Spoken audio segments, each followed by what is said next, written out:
الفاظ میں بڑی طاقت ہوتی ہے۔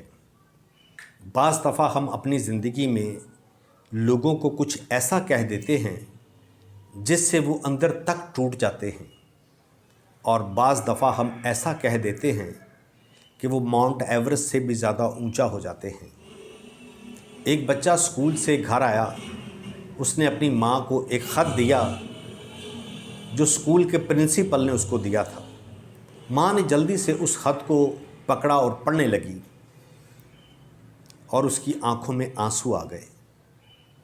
بچہ پوچھنے لگا کہ ماں، خط میں ایسا کیا لکھا ہے، آپ کیوں رو رہی ہو؟ ماں نے کہا، اس میں لکھا ہے کہ تمہارا بچہ بہت انٹیلیجنٹ ہے، سپر انٹیلیجنٹ ہے، بہت جینیس ہے، اور ہمارے اسکول میں ایسا کوئی ٹیچر نہیں جو آپ کے بچے کو پڑھا سکے۔ اس کو آپ اپنے گھر میں پڑھائیں، اس کو اسکول مت بھیجیں۔ یہ باتیں بچے کے ذہن اور دماغ پر نقش کر گئی۔ وہ گھر میں پڑھنے لگا اور بہت محنت کی۔ بڑا ہوا تو اس نے ایک بلب ایجاد کیا، وہ تھا تھامس ایڈیسن۔ کچھ عرصے کے بعد اس کی ماں کا انتقال ہو گیا، فوت ہو گئی۔ اس کے سامان میں سے ایک خط نکلا۔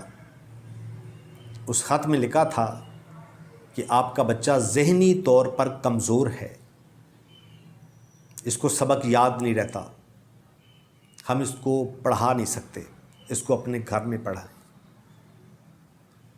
اگر اس وقت اس کی ماں اس کو سچ بتا دیتی تو بچہ دل برداشت ہو جاتا، وہ محنت نہ کرتا۔ یہ الفاظ ہی ہیں جو دل جیت بھی لیتے ہیں اور دل چیر بھی دیتے ہیں۔